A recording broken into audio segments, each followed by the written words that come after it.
Welcome back to the 305K podcast. F1 is headed out to the Caspian Sea this weekend in Azerbaijan for a huge race on the streets. There's a lot of stories going into this, mainly the title contention between the two McLarens, but also across the grid, there's tons of storylines that we have to look out for. It should be a great weekend. Yeah, I'm excited for it. Baku always provides for great racing. In 2021, obviously a defining moment in that championship race with Lewis crashing out after the Hmm. restart. Yeah, In 2024, late in the race with Checo yeah, Sainz taking and out signs. Checo, but Yeah, I try not to remember that one. It is a great track for overtaking, and there's a huge straight. The main straight, I think, is the longest pit straight in Formula One. One of the longest DRS straights in Formula One. Um, it's a super nice track. You go up through the castle section all around the city. It's really beautiful. Um, I think the big story here is how the championship evolved, and I think that's going to be our big story pretty much every week. And it kind of has been every week for us, but it just keeps evolving and it keeps changing. And I think this weekend the focus is on Oscar Piastri for me. yeah, I agree. I think after last year, and it really felt like his first defining victory. It was his Yeah, I second in totally his agree. career after Hungary, and we know that race didn't really end up great for McLaren with the whole team orders and papaya rules. So Yeah. it really does feel like a track that Oscar's comfortable on and a track that he could have a very dominant weekend on. So I think for Lando, he really needs to put the pedal to the metal and have a very good race weekend. Yeah, and the two biggest performers at this track that we've seen over the last few years is Charles Leclerc and Oscar Piastri. And I think that this really puts the emphasis on how much Piastri can extend the lead here. He's done great here last year. He had a spectacular weekend, front row, and then winning. It was like a dogfight between him and Leclerc for about 50 laps that race. Just great stuff. And I think that this is his big chance to sort of put in a statement and get this championship spread out before the last run of races. Sure, and it's great because I always feel like the second half of the calendar sometimes feels a bit better than the first. You kind of have a couple more classic tracks, like some that provide better racing, in my opinion, Yeah. such as like a Circuit of the Americas or Brazil, Hmm. obviously, or some great tracks. So it's a nice little stretch, and obviously last year is a bit weird with it moving from like April to September, but this year Hmm. kind of feels like it's really in a good spot this year, and I'm kind of like more used to the move. Yeah. No, definitely. And I think this track, among the street tracks, is probably one of, if not the best. I'm a little biased when I say that I think Vegas provides better racing, but the amount of places to overtake on this track, at least between the main straight, the second short little straight off the main straight, and then the third straight, which is DRS, it gives a lot of chances for some switchbacks, some dive bombs. Piastri's move to take the lead in the race last year was like 30 meters back. It was a pretty spectacular lunge. I do have a concern as to how much the McLaren's tire wear and better tire performance is going to have here because it is a track where we see a lot of degradation. And it makes me a little bit nervous as we get into this race where I think there's a high chance that it's going to be a McLaren dominant performance. It definitely could. They have a very great car every week, it seems like. Obviously, they had a Hmm. great car here last year, which I'm sure will provide for Oscar and Lando being up at the top. But I do think it's a track where there's a lot of overtaking that could happen, and it feels like a track where it's not necessarily just gonna be down to the car. It's gonna be, can you make the moves when you need to Yeah. make them? And I think it opens the door for a Ferrari, potentially a Mercedes, or even Max, like he did last weekend, come out of nowhere. I mean, that Red Bull on Monza, which is a track full of straights, was incredibly fast. So it's like, Yeah. it really could be Max's week for all we know. He could come out of nowhere. Yeah. And I think for me, at least, the big story is Charles Leclerc. He's gotten pole the last 4 years in Azerbaijan.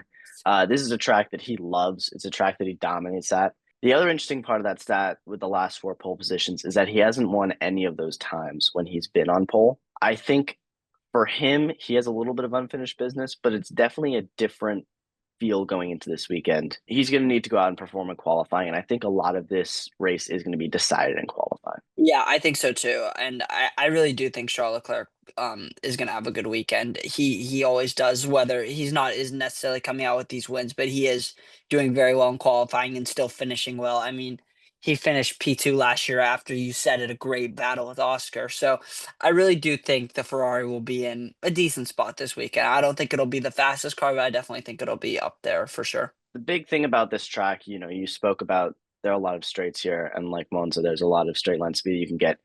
The hardest part about qualifying for these cars and the difference between how it can work in the race is the middle of the lap, the second sector is a lot of downforce that you need. It's a pretty important, tough stretch of turns.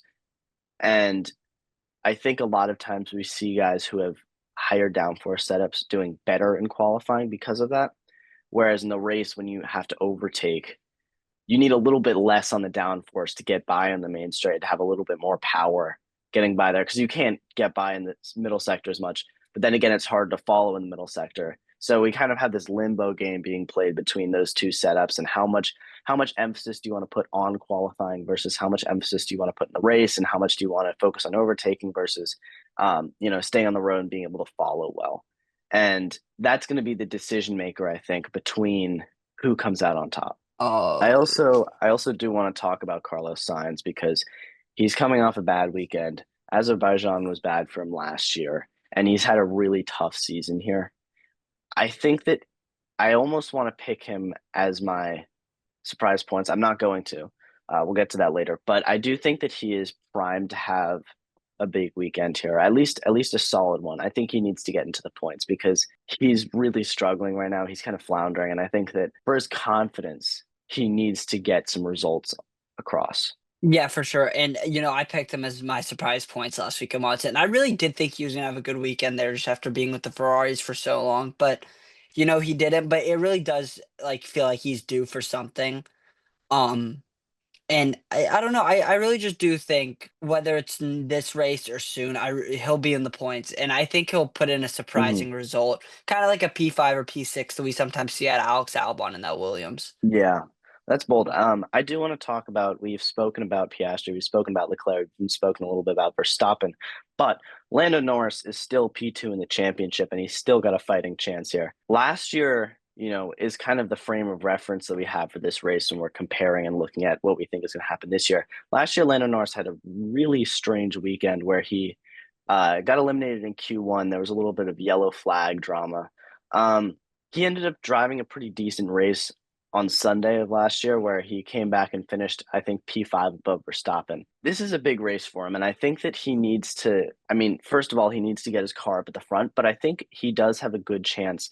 I think he had really good race pace last year, and he can replicate that this year again. Yeah, for sure. And I really do think Lando's gonna have a good weekend. It just feels like in a weird way he's poised for this moment and really like not design, but like really can handle the pressure that he's facing. Just kind of with this whole championship thing. So I really do think he'll have a good weekend and definitely be up there with the top times in quality and Yeah. honestly in the race as well. Yeah, I think this is a pretty make or break weekend for him. I think that last year it was a very good weekend, but it wasn't as close last year as it is this year. And it's gonna break off or it's gonna tighten as we get to these last few races. The last, kind of frame of reference that we have for this tight of a championship battle is 2021. And the memory that I have there is that going into the last few races, it was a pretty wide gap that Lewis Hamilton had to close. Lando Norris, I don't think can do that kind of heroics. I think he needs to keep it close now, and he can't let it sort of slip away from him because he's, I think, not as good under pressure, and I think that he will crack. Yeah, I really do think that could happen, but I do think he's definitely more built for it than he has at any other point in his career. I know he hasn't been in a Hmm. fight like this in his career, but I do think he's more prepared, more mentally strong than he has been like in his career.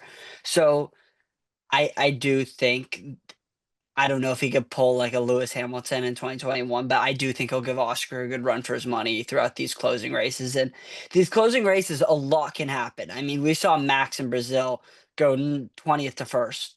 Um, Yeah. and I really do think in some of these coming up races, there's like anything can happen. So if I'm Lando right now, I'm kind of trying to survive these next couple races and finish ahead of Oscar, hopefully winning almost as many as I can with Oscar at Yeah, the most finishing P2. So I just think it's an yeah. important And, time for him. and it all does start with Saturday, and he needs to do better than he did last year.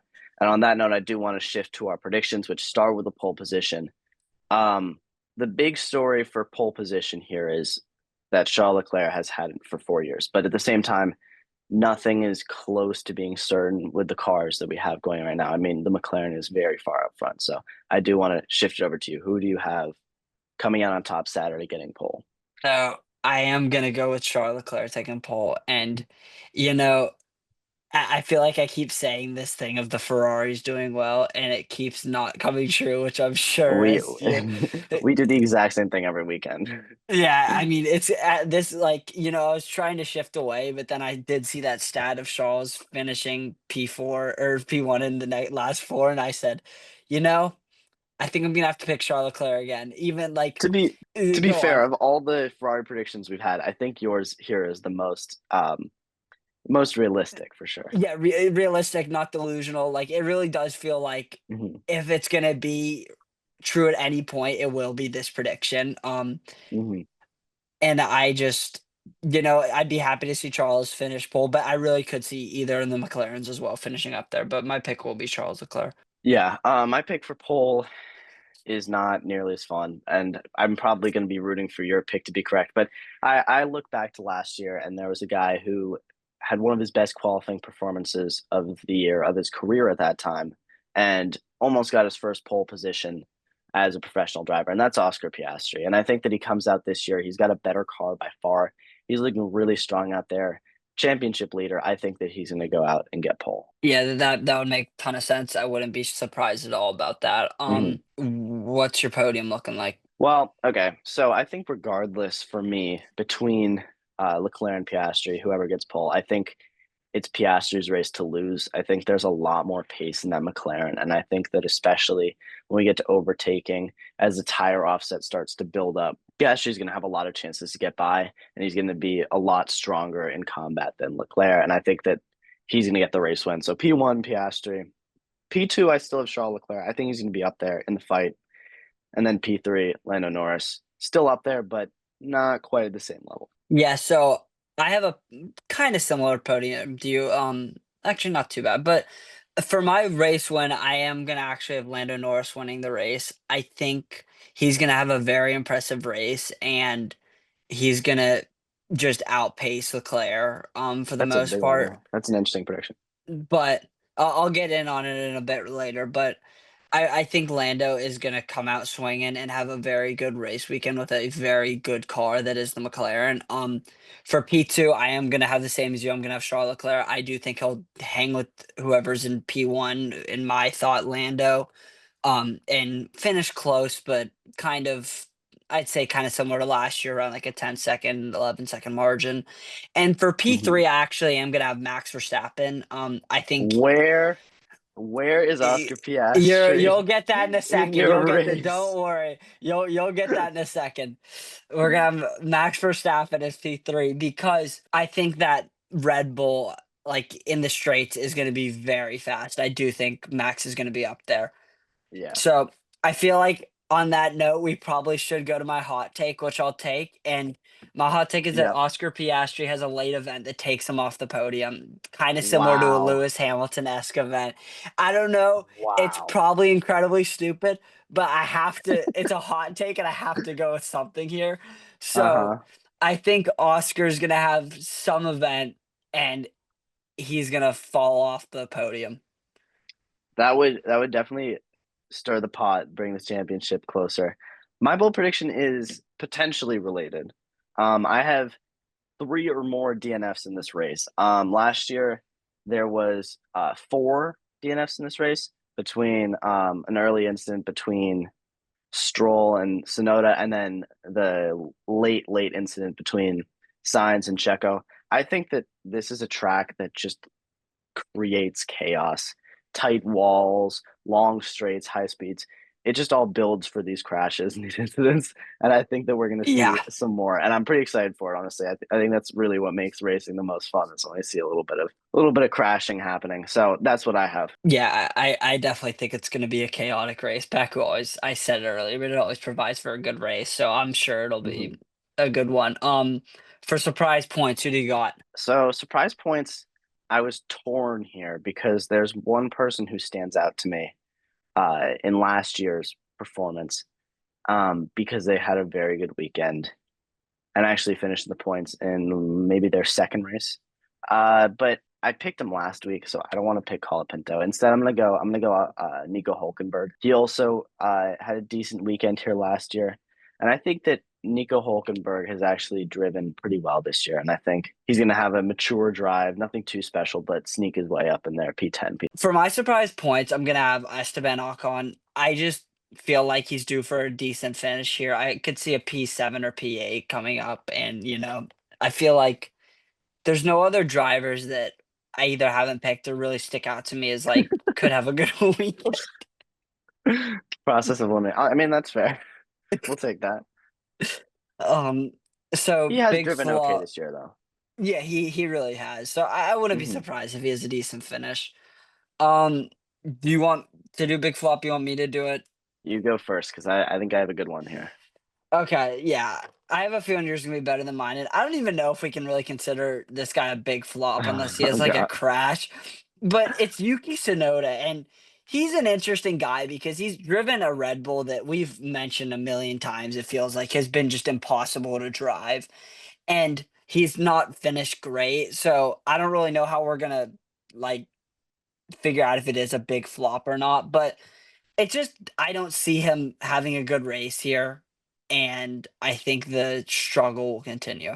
So So interestingly, my big flop is going to be driving out of the garage directly next to your big flop. My big flop is Max Verstappen, and I don't have very much reason for picking this.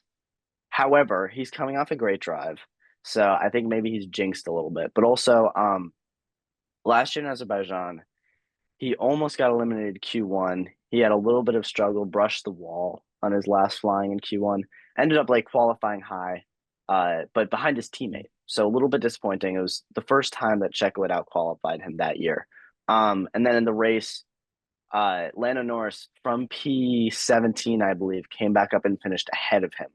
And that might have been more of a testament to the quality of the McLaren car at that time. But I do think that there was a little bit of weakness for Max Verstappen at this track. It's the one where he was clearly behind the pace compared to his teammate. And I think that something's not going to go right for him here. He's coming off pretty much a flawless weekend, and I think that he's bound for some trouble here. yeah, I can't. I don't know. I don't really see that happening, but it's a big flop for a reason. So I Yeah, can't really fault you. it's my And bold frankly, I prediction. have Yeah, Oscar Piastri off my podium, so I can't really be yeah. talking either. But, Hmm.